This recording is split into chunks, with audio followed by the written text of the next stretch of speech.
Hello everyone. आज के video में हम देखने वाले हैं conservation of total energy in vertical circular motion. तो इसके पहले के वीडियो में हमने लीनियर वेलोसिटीज़ फाइंड की थी। सबसे पहले तो हमने वर्टिकल सर्कुलर मोशन की डेफिनेशन देखी थी। उसके बाद हमने देखा था कि वर्टिकल सर्कुलर मोशन में एट हाईएस्ट पॉइंट और लोएस्ट पॉइंट कौन कौन से फोर्सेस एक्ट हो रहे हैं। उससे हमने सेंट्रीपिटल फोर्सेस के फॉर्मूले बनाए थे at position A, at position B, means at highest position and at lowest position. उसके बाद हमने उन फार्मूलों की मदद से और कुछ जो भी हमारे बेसिक नोट्स हमने पढ़े थे उस वीडियो की शुरुआत में, उससे हमने linear velocity eight highest point, lowest point और मिड पॉइंट के एक्सप्रेशन देखे थे। ओके, तो आज का टॉपिक है हमारा conservation of total energy in vertical circular motion. तो जो भी टोटल एनर्जी होती है पार्टिकल की, या फिर हमने वहाँ पॉइंट मास या बॉब शब्द का इस्तेमाल किया था, तो जो भी टोटल एनर्जी होती है हमारे पार्टिकल की या पॉइंट मास की, जब वो वर्टिकल सर्कुलर मोशन परफॉर्म करता है तो वो जो भी उसकी टोटल एनर्जी है वो कंजर्व होती है मीन्स वो कांस्टेंट रहती है through out the circular motion. Means आप किसी भी जगह पे उसकी एनर्जी कैलकुलेट करोगे तो वो कांस्टेंट ही आएगी। ओके, उसकी वैल्यू सेम ही आएगी हर बार। ओके, तो बस हमें वही प्रूव करना है। तो उसके लिए हम टोटल एनर्जी कैलकुलेट करेंगे अलग अलग जगह पर हमारे पार्टिकल की इन वर्टिकल सर्कुलर मोशन। तो सबसे पहले हम देखेंगे हमारे पार्टिकल की total energy at highest point A, at point A means highest point. तो टोटल एनर्जी का फॉर्मूला आप सबको पता है कि total energy is equals to what? Total energy is equals to kinetic energy plus potential energy. So total energy at point A is equals to kinetic energy at point A और and potential energy at point A. Kinetic energy का formula हमें पता ही है, half M v1, वहाँ पे linear velocity थी तो v1 square, और potential energy at highest point थी हमारी 2mgr। ओके, ये हम ऑलरेडी पिछले वीडियो में पढ़ चुके हैं। उसके बाद v1 का फॉर्मूला हमने बनाया था पिछले वीडियो में, जो कि था v1 is equals to under root of gr। Okay, तो ये फार्मूला हमने पिछले वीडियो में प्रूव किया था। तो इस फार्मूले का यूज़ हम करने वाले हैं आज। तो इस फार्मूले को हम पुट करेंगे हमारे v1 के जगह, मतलब v1 के जगह, और पुट करने के बाद हमारा इक्वेशन कुछ इस तरीके से आएगा। तो यहाँ पे स्क्वायर रूट कैंसिल हो जाएंगे और जो भी ये साइड है हमारी, या फिर ये इक्वेशन का जो हिस्सा है वो बनेगा हाफ mgr, और यहाँ पे है 2mgr। ओके, और अगर हम इसे कैलकुलेट करेंगे, ओके, mgr कॉमन आएंगे तो ये कॉमन निकालेंगे तो यहाँ पे आएगा हाफ प्लस टू का मतलब होता है 5/2 mgr। तो टोटल एनर्जी हुई एट पॉइंट ए 5 mgr। अब उसके बाद हम टोटल एनर्जी निकालेंगे at lowest point B. Okay, at lowest point B, या फिर okay, total energy at point B, that is a lowest point. So total energy at point B is equal to kinetic energy at point, यहाँ पे आएगा B. Okay, ये थोड़ी सी printing mistake बोल सकते हैं हम यहाँ पे। ओके, तो इसे हटा दीजिएगा, यहाँ पे आएगा B. So total energy at point B is equal to kinetic energy at point B plus potential energy at point B. So is equals to, so यहाँ पे काइनेटिक एनर्जी का फॉर्मूला हम पुट करेंगे एट पॉइंट बी, तो वो आएगा half mv2 square, और potential energy at point B वो तो ज़ीरो ही रहती है। ओके, हम ऑलरेडी इसके बारे में पिछले वीडियो में देख चुके हैं। तो ये हिस्सा हो जाएगा ज़ीरो। तो v2 का जो फार्मूला है वो हमने ऑलरेडी पिछले वीडियो में प्रूव किया है। तो v2 is equal to what? Under root of 5gr। तो ये वैल्यू हमें यहाँ पे पुट करनी है, और पुट करने के बाद अंडर रूट ऑफ 5gr आ जाएगा 5gr। फार्मूले को रीअरेंज करने के बाद हमें टोटल एनर्जी का फार्मूला मिलेगा ये, total energy at point B is equal to 5/2 mgr। और सेम टोटल एनर्जी हमें एट पॉइंट ए भी मिली है, 5/2 mgr at, that is total energy at point A. और सेम एनर्जी मिली हमें एट पॉइंट बी पे भी। Okay, total energy at point B is equal to 5/2 mgr। चलिए अब थर्ड पॉइंट पे भी चेक करते हैं, हमारा पॉइंट सी जो कि है mid point. So total energy at point C, that is a mid point, is equal to what? Total energy at point C is equal to total kinetic energy at point C plus potential energy at point C. तो kinetic energy at point C का formula है half m v three square. V three वहाँ पर linear velocity थी हमारे particle की eight point C, और potential energy at point C होती थी एम जी आर। तो V3 का फॉर्मूला हम ऑलरेडी पिछले वीडियो में डिराइव कर चुके हैं, बस उसी का इस्तेमाल हमने यहाँ पे किया है। V3 is equal to 1/3GR। तो V3 की वैल्यू जब हम यहाँ पुट करेंगे linear velocity at point C की, तो यहाँ पे रूट स्क्वायर रूट कैंसिल हो जाएगा और हमें मिलेगा 3/2 mgr प्लस mgr। अब यहाँ पे mgr कॉमन निकालने के बाद 3/2 + 1 वो होगा 5/2 mgr। तो total energy at point C भी 5/2 mgr है। तो जो भी हमारा इक्वेशन है यहाँ पर 6, 7 और 8, इन तीनों इक्वेशन के से हमें ये कंक्लूड कर सकते हैं कि जो भी टोटल एनर्जी होती है हमारे पार्टिकल की during its vertical circular motion, okay, वो होती है कंजर्व या फिर कांस्टेंट, और उसका जो मैग्नीट्यूड होता है वो होता है 5/2 mgr। तो इसके ऊपर आपको MCQs पूछा जा सकता है, या फिर ये भी पूछा जा सकता है कि prove that the total energy is conserve in case of vertical circular motion of a particle. या फिर MCQs में पूछा तो आपको पूछेंगे कि what is the total energy, what is the magnitude of total energy during its vertical circular motion, what is the total energy of a particle during its vertical circular motion. Okay, उसका magnitude रहेगा 5/2 mgr। Okay, तो ये हो गया conservation of total energy of in vertical circular motion का expression. Okay, अब next हम देखते हैं difference between the highest tensions eight highest and lowest point का एक्सप्रेशन। तो जो भी हमें इस एक्सप्रेशन नहीं बोल सकते हम यहाँ पे, बस एक छोटा सा मैथमेटिकल प्रूफ, एक मैथमेटिकली हम यहाँ पे क्या फाइंड कर रहे हैं, डिफरेंस फाइंड कर रहे हैं टेंशन का, कहाँ पर, हाईएस्ट और लोएस्ट पॉइंट के ऊपर। तो हम, और इसके लिए हमारे पास दो इक्वेशन हमने डिराइव किए थे सेंट्रीपिटल फोर्स के eight highest point and at lowest point, वो थे इक्वेशन 1 and 2। अगर ओके, तो हम वो एक्सप्रेशन देख लेते हैं। तो ओके, ये थे वो एक्सप्रेशन। तो ये था tension centripetal force at point ए का एक्सप्रेशन। ओके,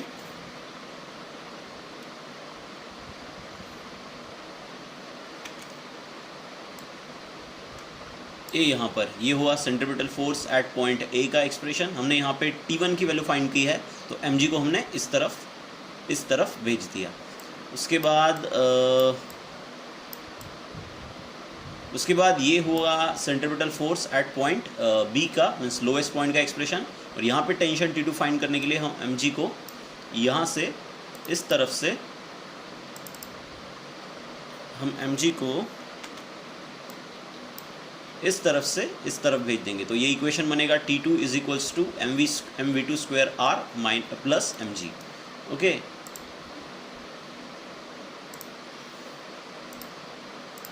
तो यहाँ पे बस उसी एक्सप्रेशन का इस्तेमाल हमने किया है। तो आप यहाँ पे देख सकते हैं T1 का फॉर्मूला है mv स्क्वायर,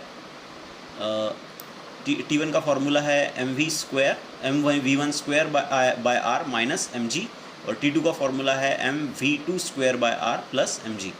तो ये दोनों फार्मूलों का इस्तेमाल हमें करना है। ओके, यहाँ पर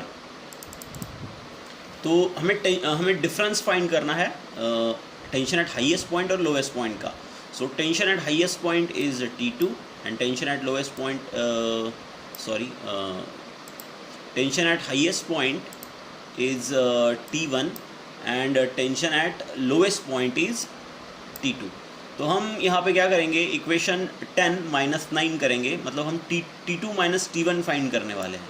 ओके, अगर आपको पिछले जो टॉपिक में मैंने जो पढ़ाया था, अगर वो आपने वीडियो में देखा होगा, तो आपको वहाँ पे हमने देखा था कि जो टेंशन T1 था उसकी वैल्यू बहुत कम थी, it is nearly zero. Okay, in case of vertical circular motion. तो T2 की वैल्यू ज़्यादा ही होगी। ओके, क्योंकि T2 में हमारा जो जो भी स्ट्रिंग था वो टाइट था और T1 जो टेंशन थी उस टाइम हमारा स्ट्रिंग लूज था।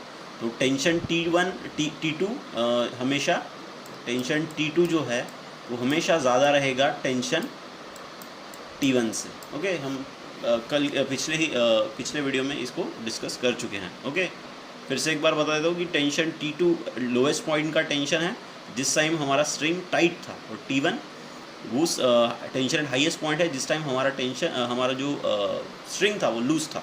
तो यहाँ पे T2 जो है वो ज़्यादा है T1 से। तो बस हमें डिफरेंस लेना है दोनों के बीच का। So mv2² by r plus mg plus mg minus mv1² by r minus mg। तो इस माइनस साइड से हम अंदर मल्टीप्लाई करेंगे तो यहाँ पे प्लस mg आ जाएगा, और यहाँ पे ये टर्म और ये टर्म से हम m बाय r को कॉमन निकाल सकते हैं। और जब हम m बाय r को कॉमन निकालेंगे तो यहाँ पे आएगा v2² minus v1²। Okay, bracket में प्लस ट्वाइस mg, ये mg और ये mg मिला के यहाँ हो जाएगा ट्वाइस mg। अब v2² बाय v1² की वैल्यू हम यहाँ v2 और v1 की वैल्यू हमें डायरेक्ट पता है। ओके, तो हम इनकी वैल्यू इस एक्सप्रेशन में डायरेक्ट भी पुट कर सकते हैं। जो भी डिफरेंस हमें फाइंड करना है यहाँ पे T2 माइनस T1 के बीच में, जो भी टेंशन एट हाईएस्ट और लोएस्ट पॉइंट के बीच का जो भी डिफरेंस हमें फाइंड करना है, तो उस एक्सप्रेशन को फाइंड करते समय ये जो हिस्सा है, ये जो भाग है हमारे एक्सप्रेशन का, तो यहाँ पे v2² माइनस v1² की वैल्यू हमें पुट करनी है। तो हम डायरेक्ट v2 और v1 की वैल्यू, जो फार्मूले है हमारे, जैसे v2 का फार्मूला है √5rg और v1 का फार्मूला है √3rg, v1 का फार्मूला है √rg। तो ये फार्मूले हम डायरेक्ट यहाँ पुट करके भी इस एक्सप्रेशन को सॉल्व कर सकते हैं, पर हमारे टेक्स्ट बुक में इस तरीके से एक्सप्रेशन दिया नहीं गया है। अब आप लोग बोलेंगे कि ये तो इजी तरीका है कि डायरेक्ट हम v2 और v1 की वैल्यू को तो हमको पता है। ओके, तो क्यों ना हम डायरेक्ट वैल्यू पुट करके आंसर फाइंड करें। पर समझने की बात यह है कि टेक्स्ट बुक में हमें अगर आपको v1 और v2 की वैल्यू अगर पता नहीं तो आप इस एक्सप्रेशन को कैसे सॉल्व करोगे, ये चीज़ इस एक्सप्रेशन को थोड़ा सा ट्रिकी बना देती है। तो बोर्ड भी यही चाहता है कि आप क्रिएटिवली सोचें। ओके, अगर आपके पास v2 और v1 की वैल्यू, तो इसीलिए उन्होंने एक्सप्रेशन को थोड़ा सा अलग तरीके से बुक में दिया हुआ है। ओके, तो आपको एक्सप्रेशन दोनों तरीके से याद कर सकते हैं आप v2 और v1 की वैल्यू पुट करके भी, पर हम इस हिस्से में टेक्स्ट बुक में जिस तरीके का एक्सप्रेशन दिया है उस तरीके से हम इसे सॉल्व करेंगे। तो अब देखते हैं यहाँ पे the law of conservation of energy. आपको पता है जो भी total energy at point A है is equals to total energy at point B. So total energy at point A is equals to kinetic energy at point A plus potential energy at point B A. उसके बाद total energy at point B is equals to kinetic energy at point B plus potential energy at point B. अब kinetic energy at point A की value हमको पता है half mv1², और kinetic energy potential energy at point A की value भी हमको पता है, वो है twice mgr।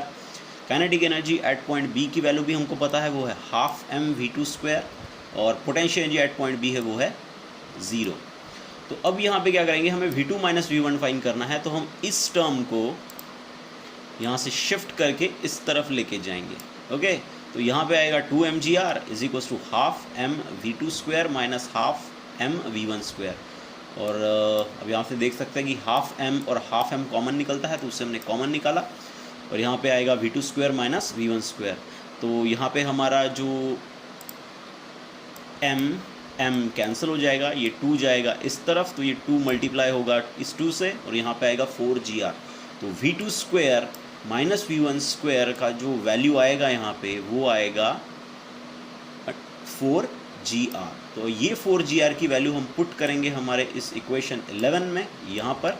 Okay, v2² minus v1², और इसे पुट करने के बाद हमारा जो इक्वेशन 11 है वो कुछ इस तरीके से बनेगा। T2 minus T1 is equals to m by r। तो v2² माइनस v1² की जगह हम यहाँ पुट करेंगे 4gr और यहाँ पे 2mg।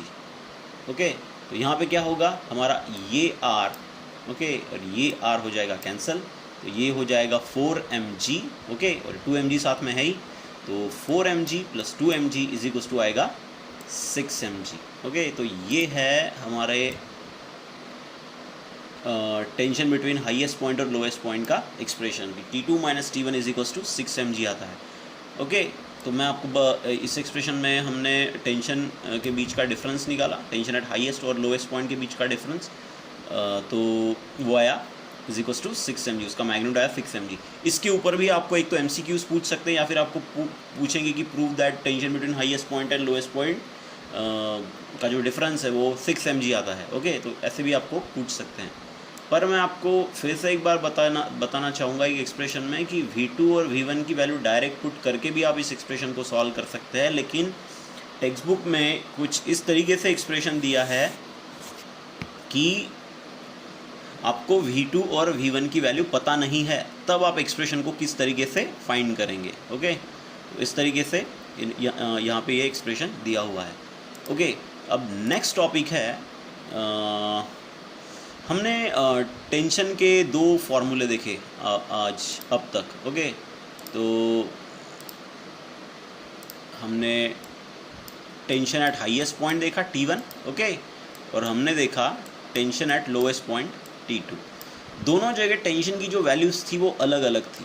तो वर्टिकल सर्कुलर मोशन की ये खास बात है कि वर्टिकल सर्कुलर मोशन में जो टेंशन एक्ट होता है या फिर जो भी टेंशन होता है स्ट्रिंग के अंदर, वो कंटिन्यूअसली चेंज होते जाता है, ओके। उसकी वैल्यू हर पॉइंट पे अलग अलग होती है।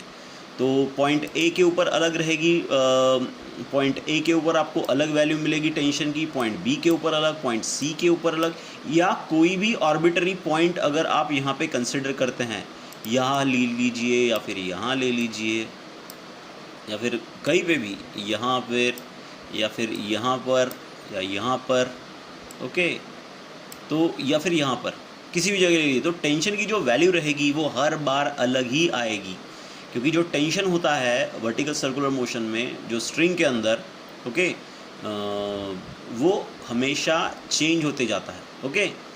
तो अब हमें जनरल फार्मूले की ज़रूरत पड़ेगी कि टेंशन का जनरल फार्मूला क्या है कि अगर हमें किसी पॉइंट के ऊपर अगर हमें टेंशन की वैल्यू निकालनी है तो हमें किसी जनरल फार्मूले की ज़रूरत पड़ेगी, ओके। तो बस यही हम यहाँ करने वाले हैं, वही जनरल फार्मूला हम यहाँ पे फाइंड करेंगे, ओके। तो इस एक्सप्रेशन में सबसे पहले तो हम क्या करेंगे, यहाँ पे डायग्राम समझना ज़रूरी है सबसे पहले तो, ओके। तो ऑफकोर्स हम डायग्राम सबसे पहले समझेंगे। तो ये हो गई हमारी डायग्राम। अगर इस डायग्राम को आप ध्यान से देखेंगे तो यहाँ पे मैंने सबसे पहले एक वर्टिकल ड्रॉ किया है, ओके। और वर्टिकल जब भी हम यहाँ पे ड्रॉ करेंगे तो सिंपल सी बात है कि वर्टिकल के रिस्पेक्ट में हम एंगल ही फाइंड करेंगे, ओके। तो यहाँ पे हमारा पार्टिकल समझ लीजिए इस पोजीशन पे है, कोई तो भी पोजीशन है ये आर्बिट्री, मैं इस पोजीशन को समझ लीजिए D नाम दे देता हूँ, ओके। फॉर एग्जांपल ये जो हमारी पोजीशन है ये है D, ओके। तो D पोजीशन पे कौन कौन से फोर्स एक्ट हो रहे हैं हमारे पार्टिकल के ऊपर, आपको पता ही है। इसके ऊपर जो फोर्स एक्ट होता है वो है टेंशन इन द स्ट्रिंग, और एक है इसका वेट पार्टिकल का या फिर बॉब का, जो कि रहेगा वर्टिकली डाउनवर्ड डायरेक्शन। तो यहाँ पे आप देख सकते हैं कि mg और टेंशन की डायरेक्शन तो हमेशा स्ट्रिंग के अलॉन्ग ही रहेगी, ओके। तो यहाँ पे क्या हो रहा है कि जो फोर्सेस है हमारे एक दूसरे को बैलेंस नहीं कर रहे हैं। टेंशन और जो mg है, mg means weight of the Bob या फिर वेट ऑफ द पार्टिकल, वो एक दूसरे को बैलेंस नहीं कर रहे। तो इसको बैलेंस करने के लिए हमारे जो वेट का जो फोर्स है, वो डिस्ट्रीब्यूट होगा या फिर डिवाइड होगा उसके रेक्टेंगुलर कंपोनेंट में। एक रहेगा mg cos थीटा, दूसरा रहेगा mg sin थीटा। अब आप यहाँ देख सकते हैं कि ये जो एंगल है ये एंगल है थीटा, तो मैथमेटिकली ये जो एंगल है यहाँ पर, ओके, ये एंगल आएगा थीटा, ओके। तो कुछ इस तरीके से ये दो लाइनें हमने ड्रॉ कर ली जो एक दूसरे को पैरेलल है, और इस पे ऊपर हमने एक लाइन ड्रॉ कर ली, तो ये एंगल और ये एंगल सेम रहेगी, ओके। मैथमेटिकली ये अगर थीटा है तो ये भी थीटा रहेगा, ओके। तो ये अगर थीटा है तो थीटा के साइड वाला जो कंपोनेंट रहता है उसे हम mg cos थीटा कहते हैं, और दूसरे वाले को mg sin थीटा। तो अब इस डायग्राम से हम देख सकते हैं कि हमारा जो सेंट्रीपिटल फोर्स की जो डायरेक्शन है वो इस तरफ है, तो हमेशा अलॉन्ग द रेडियस रहेगी और toward the centre of the circle. तो अब बस हमें यहाँ पे यही दिख रहा है कि जो सेंट्रीपिटल फोर्स यहाँ पे लग रहा है हमारे पार्टिकल के ऊपर, ओके, जो भी सेंट्रीपिटल फोर्स हमारे पार्टिकल के ऊपर रख रहा है, तो यहाँ पे देख सकिए टी और mg cos थीटा इन दोनों की डायरेक्शन अपोजिट है। तो इन दोनों की डायरेक्शन अपोजिट है यहाँ पर t और mg cos थीटा, तो दोनों का नेट फोर्स हम कैसे निकालेंगे? अगर दोनों वेक्टर्स की डायरेक्शन अगर अपोजिट है तो उनका डिफरेंस लेंगे, तो t minus mg cos theta. तो इन दोनों के डिफरेंस से हमें मिलेगा सेंट्रीपिटल फोर्स जो कि हमारे पार्टिकल के ऊपर एक्ट हो रहा है। अब हम समझ लीजिए कि v है लीनियर स्पीड हमारे पार्टिकल की एट अ गिवन पॉइंट, जो कि इस डायरेक्शन में रहेगी, ओके। जो लीनियर स्पीड है हमारे पार्टिकल की वो रहेगी इस डायरेक्शन में, mg साइन थीटा की डायरेक्शन में, ओके। तो ये जो लीनियर स्पीड है, अब हम इससे हमारे पार्टिकल की सेंट्रीपिटल फोर्स निकालेंगे, ओके। तो v with the linear speed of a particle at a given instant और एट अ ऑर्बिटरी पोजीशन। तो ऑर्बिटरी मीन्स कोई भी एक पोजीशन हमने से इसमें से ली हुई है, ओके, तो उसे हम ऑर्बिटरी पोजीशन कहते हैं, ओके। और तो यहाँ पे सेंट्रीपिटल फोर्स का फॉर्मूला आएगा mv²/r, ओके। और टेंशन है t, इस पॉइंट पे हमने जो टेंशन लिया है वो उसको हमने t बोला है, इन जनरल टर्म इस्तेमाल की है हमने यहाँ पे, और mg cos थीटा, ओके, जैसे का वैसा इक्वेशन जो भी है हमारा 12 उससे जो आया है, ओके। उसके बाद अब हमें टेंशन का फॉर्मूला फाइंड करना है किसी भी पोजीशन के ऊपर, तो क्या करेंगे हम mg sin cos थीटा को इस तरफ ले जाएंगे तो हमें टेंशन का फॉर्मूला मिल गया, बस हमें फॉर्मूले को रीअरेंज ही करना है। तो t = mv²/r plus mg cos theta, okay. अब इस फॉर्मूले की मदद से हम अलग अलग पॉइंट का टेंशन कैसे निकालेंगे, ओके, ये हमें देखना है, ओके। तो कैसे निकालेंगे? बस हमने थीटा की अलग, ये जो थीटा है इस थीटा की मदद से थीटा हमें अलग अलग पोजीशंस देगा आपके पार्टिकल की इस सर्कमफरेंस ऑफ सर्कल के ऊपर। अगर थीटा की वैल्यू 90 अगर थीटा की वैल्यू 0 है तो आपका जो पार्टिकल रहेगा वो यहाँ रहेगा, ओके। अगर थीटा की वैल्यू अगर 0 है तो आपका पार्टिकल यहाँ रहेगा, ओके, ये एंगल 0 हो जाएगा। अगर थीटा की वैल्यू 90 है तो आपका पार्टिकल समझ लीजिए यहाँ, ओके। यहाँ पे हम एंगल कुछ इस तरीके से मेज़र करेंगे, ऐसे भी बोल सकते हैं, ओके। आप इस तरीके से मेज़र कीजिए या इस तरीके से, कोई प्रॉब्लम नहीं है, ओके। तो ये 90 डिग्री यहाँ, ओके, और 180 डिग्री यहाँ पे आएगा, ओके, 360 यहाँ पर, 270 यहाँ पर, और 360 मीन्स 0 यहाँ पर, ओके। तो इस तरीके से आएगा। अब आगे देखते हैं, बस हम अलग अलग वैल्यूज़ पुट करेंगे। तो अगर हमारा पार्टिकल एट लोएस्ट पोजीशन है तो थीटा की वैल्यू रहेगी 0। देखते हैं, थीटा की वैल्यू 0 पुट करने के बाद हमें टेंशन का वही फॉर्मूला मिलता है जो हमने ऑलरेडी पहले देखा था। तो देखिए यहाँ पे eight lowest position theta = what 0 और cos 0 की वैल्यू होती है 1। तो यहाँ पे हम पुट करेंगे cos 0 = 1, ओके। तो cos 0 की वैल्यू 1 पुट करने पर हमें मिलेगी टेंशन की ये value t = mv²/r plus mg। तो हमने जो एक्सप्रेशन देखा था इसके पहले एट लोएस्ट पॉइंट वो था ये, वहाँ पे हमने लीनियर स्पीड v2 ली थी, तो यहाँ पे आएगा mv²/r प्लस mg। यही एक्सप्रेशन हमने टेंशन एट लोएस्ट पॉइंट का इसके पहले हमने देखा था, जो कि टेंशन की मैक्सिमम वैल्यू है, ओके। अब हाईएस्ट पॉइंट पे जाते हैं। हाईएस्ट पॉइंट पे थीटा की वैल्यू जो होगी, हाईएस्ट पॉइंट पे थीटा की जो वैल्यू होगी वो रहेगी हमारी 180 डिग्री, ओके। ये रहेगा हमारा 180 डिग्री। तो 180 degree means cos 180 degree is -1। तो यहाँ पे cos थीटा की वैल्यू -1 आएगी, तो हमारा जो एक्सप्रेशन 13 है वो कुछ इस तरीके से होगा, t = mv²/r माइनस mg। तो हमने जो फॉर्मूला इसके पहले देखा था वो था t1, okay, = mv1/r minus mg। ये सेम एक्सप्रेशन हम इसके पहले भी देख चुके हैं, ओके, जो कि टेंशन की मिनिमम वैल्यू को दर्शाता है। तो आप देख सकते हैं कि क्या हो रहा है कि एट लोएस्ट पॉइंट टेंशन की वैल्यू मैक्सिमम है और हाईएस्ट पॉइंट टेंशन की जो वैल्यू है एट हाईएस्ट पॉइंट पे वो मिनिमम है। तो टेंशन लोएस्ट पॉइंट के ऊपर ज़्यादा रहता है और हाईएस्ट पॉइंट के ऊपर कम। तो जैसे ही हमारा पार्टिकल समझ लीजिए क्लॉकवाइज डायरेक्शन में घूम रहा है, तो पार्टिकल जैसे जैसे ऊपर जाएगा तो उसका टेंशन जो है स्ट्रिंग के अंदर का वो कम होते जाएगा।